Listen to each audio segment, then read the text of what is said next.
Greetings. Hey, I'm Jules. Hello, I'm Carolina from Parent Enhancement Program. Today we're going to talk about triggers. I was noticing triggers is when someone is triggered. It means that they are having a strong, uncomfortable, emotional reaction to a stimulus that wouldn't ordinarily cause that person to act that way. I was listening to some parents and they said that, when triggered, people panic, feel overwhelmed, cry, act out, withdraw, or even act defensively. So, when you get triggered, it's a natural type of feeling. One time I was sitting drinking some coffee and I smelled something. I mean, every so often it was like an instant. And when I was smelling it, I kept looking around, and I just started crying. And when I was crying, it was a smell that my grandmother used to light an incense, and she used to go into the prayer room and she prayed. And I related that to, my grandmother is trying to speak to me, or she's trying to connect with me. And so now when I smell that smell, it doesn't come very often, but I know now not to react in a horrible way or scared way or cry. I smile and I'm like, okay, grandma, I know you're there. I hear you. Can you tell me anything about triggers with you, Carolina, please? Yeah, it's funny because it's so sometimes so unconscious. There's something that happens that reminds us something that we experienced before, and sometimes we are not very aware of that. But when we do some self development or something that we analyze things, we discover that that was a trigger. Yes. For example, I think there is something very common. Maybe there's people who listen to me or some moms that can relate to that. When I return from a long day or I'm tired and I return home and I'm hungry and tired and my teens leave something out of order, Uh-huh. I get really triggered. And I know there are teens and they didn't make it on purpose, but I understood that as a lack of respect of my whole day that I have been working, and they leave things out of the place and where they need to be, like shoes in the living room or a t-shirt uh, in in some chairs, and that's a trigger. And I really discovered that I take it as a lack of respect or something like that. I don't listen to you, but it was just, something that they forgot. But Right. it's funny. It really arise that feeling like I need to control everything and everything need to be in order. And Yeah. it's funny that these triggers happen when I'm tired or overwhelmed for something else. Because if I'm fine, if I'm relaxed, these kind of things doesn't trigger me so much. So this Uh-huh. is something interesting, these triggers come in special situations. And I'm sure there are moms out there that can relate to that. Yeah, I I know. it's my another trigger of mine is when people leave things in the sink. Mhm. I was raised and I was raised in a very tight household, and we had to get the stuff out of the sink. My mother did not allow us to keep a messy kitchen. I was raised in the projects and we had roaches. And so as I grew up, I was wondering why I was so controlling, because there are things that we just can't control. And if I cleaned the kitchen, I do not like things to be left in a sink or a messy sink, and that was a trigger of mine. But I cannot control the adult that I live with. All I can do is tell her, listen, when I grew up, I did not like dishes in the sink. My mom does not like dishes in the sink. Is it possible that you can clean out your plate before you go to bed? She cleans it out or she doesn't clean it out. Either I react on it and yell at her every day, or I accept it and just wash the dish. It's only a dish. You know what I'm saying? But it triggers me, and you got to understand, like, you either going to accept who you live with, or you're going to blow your top every single time and be like, why do you not listen to me? But she's an adult. I mean, just wash the sink. Wash the dish out of the sink. Anything else? That's something very interesting, because I mentioned the word control and you mentioned the word control, and I think these triggers come when things go out of control. We predict that things, or expect that things can happen in certain way, and when we go out of control, because life is like that, if you live with other people, nobody's going to be a clone of you and do things exactly as you want, or robots that you make a command or a wish and everything is as you desire. So it's normal part of life. But it's interesting that when things go out of our control, we feel these big feelings, big emotions come, and we really need to stop and ask ourselves, where's this trigger coming from? Why I'm feeling all these big emotions that I have the wish to react and defend myself and activate all my stress responses, like fight, fly, or freeze.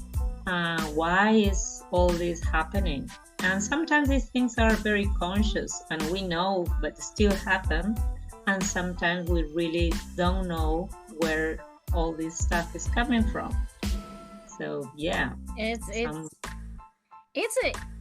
we keep saying it's a funny thing.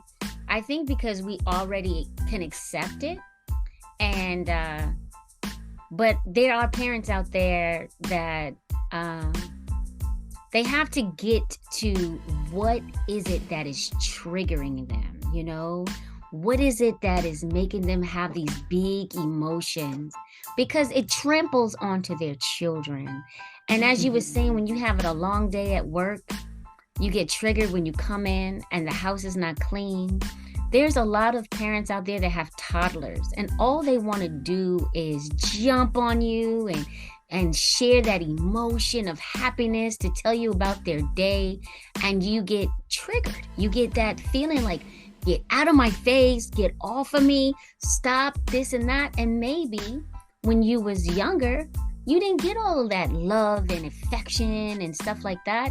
So that jumping on you is just like making you get that emotion of yelling, screaming, crying, get out of my face, go put it on your tablet, just leave me alone for 5 minutes. The biggest solution to that is meditation. A lot of people don't understand meditation, but meditation stops a lot of the trigger from happening. So I know you can relate to that one, Carolina, because you do a lot of yoga, you do a lot of that spiritual meditation. And can you explain a little bit about that?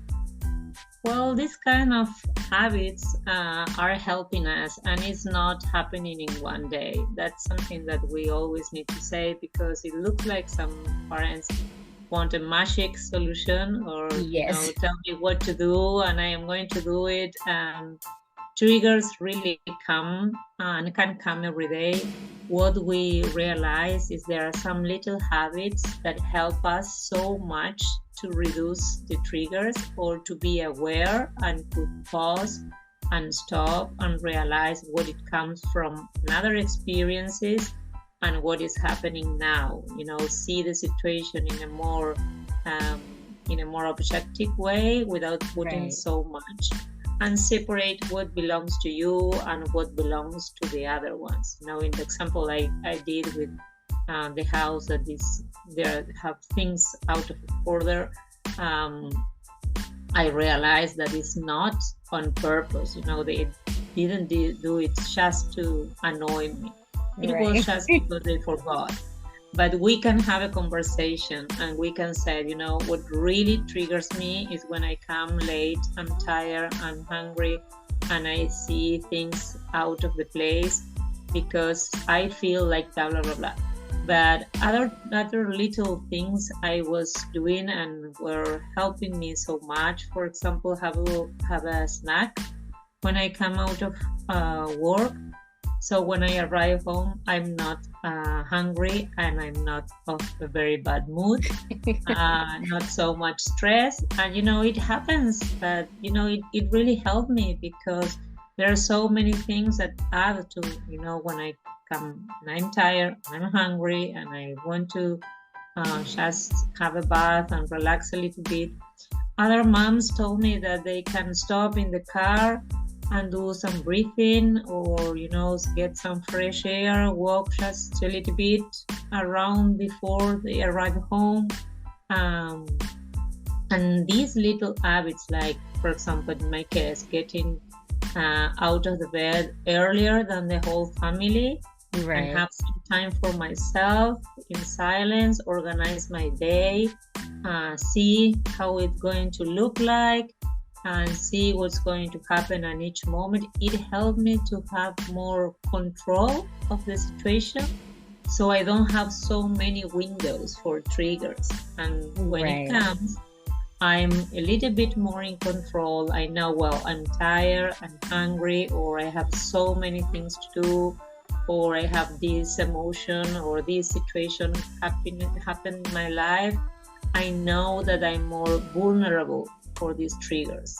When I have things in control, when I have a good sleep, when I have a good nutrition, when I was drinking my water, I less vulnerable to have these big emotions that, caught me completely and I react. So these little habits are helping me so much. Exercising. You have to understand, a lot of people think that crying is not a good thing. But especially men, they need to know that when they let that cry out, like they just cry, it releases a lot of stress. A lot of people believe that crying is a sense of weakness, or I can't control the situation. When you let that control go and just say, you know what, I can't control this. I'm going to let it go. And once you let it go out of your body, you're less likely to panic. You're less likely to react defensively. A lot of people are triggered from things that happened in the past, or it could have just happened a few days ago, or just a few hours ago. A lot of people are coming back from war and they are triggered. They feel that, they have to control everything and everything has to be in order and it has to be boom, boom, boom, boom, boom. And if something goes out of control, bam, it's over. Life is over. And they attack their children or attack their loved ones. But you know what? We talked a lot about triggers. Carolina and I are going to be on podcast at least twice a week. You can find us. I'll let Carolina tell you where you can find us and follow us. You can find us in Parent Enhancement Program. We have a website, we have blogs, we have the opportunity of parents who would like to discuss this or other topics with us. A 30 minutes free consultation that you can book in the website. We have Instagram, we have Facebook, we are on TikTok as well. And our aim is to help you. Again, there's no magic pills, but there are so many tools and there are so many ideas from other parents and information that you can take, so you can reduce your stress and you can raise a family in where the love and the harmony is the more constant way of living instead of stress and react and disconnection and struggles. Who wants to live that way all the time? Oh, it's not very healthy. So like Carolina said, find us on TikTok. Find us on Instagram. It's Parent Enhancement Program. Very simple. ParentEnhancementProgram.com. You can find us on Facebook. There's Parents Corner at Juju's Place. We want to let you know that getting to the root of trauma, get to the root of the trauma, digging out that messy middle will help relieve a lot of stress. We are going to come here twice a week on podcast, and we're going to bring a lot of education from other certified parent coaches. I'll talk to you later. Okay, feel free to tell your story to us. We would love to hear what's going on in your life.